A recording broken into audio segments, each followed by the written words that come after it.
સુરતના વાતાવરણમાં પલટા વચ્ચે વરસાદની શરૂઆત થઈ છે। સુરતના જુદા જુદા વિસ્તારમાં વરસાદ વરસ્યો છે।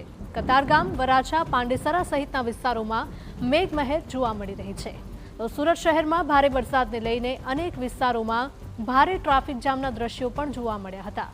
ભારે વરસાદને લઈને અનેક વિસ્તારમાં ટ્રાફિક જામથી અનેક વાહન ચાલકો અટવાયા હતા। અનેક વાહન ચાલકોના વાહનો પણ બંધ પડી ગયા હતા। તો સિવિલ હોસ્પિટલથી રિંગ રોડ તરફ જતા રસ્તા ઉપર ભારે ટ્રાફિક જામ સર્જાયો હતો। તો સુરત શહેરમાં વહેલી સવારથી જ વાતાવરણમાં પલટો આવ્યો અને ત્યારબાદ મેઘમહેર શરૂઆત થઈ છે। તો એકાએક પલટા વચ્ચે ત્યાંના રહીશો પણ મુશ્કેલીમાં મુકાયા હતા। સુરતના જુદા જુદા વિસ્તારમાંથી કંઈક આ જ પ્રકારના દ્રશ્યો સામે આવી રહ્યા છે। તો અનેક નીચાણવાળા વિસ્તારોમાં વરસાદી પાણી ભરાયા છે, જેના કારણે લોકો મુશ્કેલીમાં મુકાયા છે। સુરતના સિવિલ હોસ્પિટલ કેમ્પસમાં પણ વરસાદી પાણી ભરાયેલા જોવા મળ્યા હતા। તો સુરતના વરાછા વિસ્તારમાં ગરનાળા નજીક પણ પાણી ભરાયા હતા। ઉધના નવસારી રસ્તા ઉપર પાણી ભરાયા છે અને પાણી ભરાતા વાહન ચાલકોને ભારે હાલાકી પણ વેઠવાનો વારો આવ્યો છે।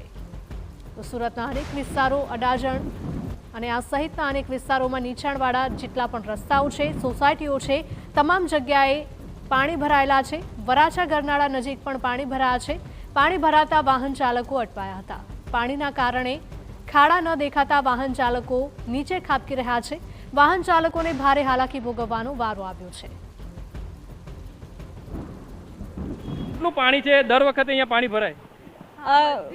ભરાઈ જાય છે આવી રીતે। અમે ડ્યુટી કરવા જઈએ, ડ્યુટી બી કરવા નહીં જવાય, અમે પોતે બીમાર થઈ જઈએ છીએ। અમે ડ્યુટી કરવા જઈએ છીએ એના ચક્કરમાં। કેટલી ગંભીર બાબત કહી શકાય, કારણ કે જ્યાં લોકો સારવાર માટે આવતા હોય અને ત્યાં જ લોકો બીમાર, ત્યાં અમે પોતે બીમાર પડીએ છીએ ડોક્ટર થઈને। અમારે ઓપીડીમાંથી વોર્ડમાં ટ્રીટમેન્ટ આપવા જવાનું હોય તે બી વરસાદના લીધે લેટ થઈ જાય, પછી પાછું નહીં જવાય અમારાથી ટાઈમે ઓપીડીમાં।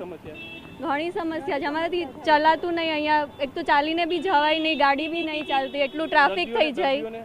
દર્દીઓને બી ઘણો વધારે તકલીફ થાય, કેમ કે અમે આટલા તાજા છે તો બી અમે નહીં જઈ શકતા। દર્દીઓ તો ખબર નહીં કેમ ના જતા હશે। આના લીધે રોગચાળો બી ફેલાશે, ગંદુ પાણી છે તો।